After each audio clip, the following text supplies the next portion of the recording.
കുട്ടിയുടെ കല്യാണത്തിൻ്റെ സമയത്തെന്തോ എടുത്ത ഫോട്ടോസ് വേറെ ആരൊക്കെയോ എടുത്ത് സോഷ്യൽ മീഡിയയിൽ സർക്കുലേറ്റ് ചെയ്യുന്നുണ്ട്. പക്ഷേ രാഹുൽ ഈശ്വറിൻ്റെ ഒരൊറ്റ പോസ്റ്റിൽ പോലും അങ്ങനെ ഒരു സാധനം വന്നിട്ടില്ല എന്നുള്ളത് നിങ്ങൾക്ക് തന്നെ അറിയാം. ഉണ്ടെങ്കിൽ തന്നെ ഇപ്പോൾ കാണിച്ചിടും.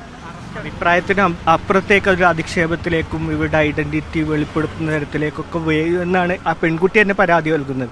ഈ ഫോൺ അടക്കം ഡിജിറ്റൽ രേഖകളടക്കം പിടിച്ചെടുത്തു എന്നുള്ള വിവരങ്ങൾ വരുന്നുണ്ട്. അതിനെക്കുറിച്ച് ആരുടെ? രാഹുലിൻ്റെയോ? ഞങ്ങളടുത്ത് ഫോൺ വെരിഫൈ ചെയ്യണം എന്ന് പറഞ്ഞു. രാഹുൽ ചേട്ടൻ്റെ ഫോൺ എടുത്തിട്ടില്ലായിരുന്നു, വീട്ടിൽ വെച്ചിട്ടായിരുന്നു വന്നത്.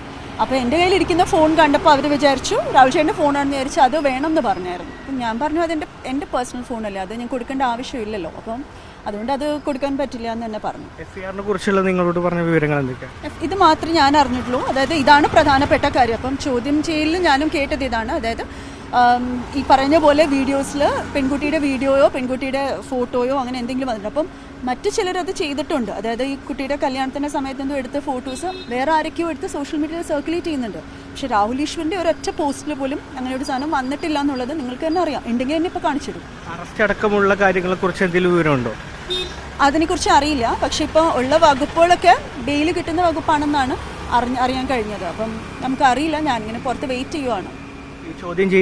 അകത്ത് ചോദ്യം ചെയ്യാണ് ഇപ്പോഴും. അപ്പം എന്താണെന്ന് അറിയാൻ വേറെ മാർഗ്ഗമില്ലാത്തതുകൊണ്ട് ഞാൻ പുറത്തിങ്ങനെ വെയിറ്റ് ചെയ്യാം. എത്ര സമയത്താണ് ഏത് മണിക്കാണ് കസ്റ്റഡിയിൽ എടുത്തത്? അതിൻ്റെ നടപടി എങ്ങനെയാണ്? ഒരു 4:30 കൂടിയൊക്കെയാണ് വീട്ടിൽ വന്നത്. അത് കഴിഞ്ഞിട്ടൊരു 5-5:15 ആയപ്പോഴത്തേക്കും ഇവിടെ വന്നു. ഏകദേശം ഒരു മണിക്കൂറായിട്ട് ഇപ്പം ഉള്ളിൽ ആളുണ്ട്. 1 hour ആയിട്ട് ഉള്ളിൽ ചോദ്യം ചെയ്യലുണ്ട്.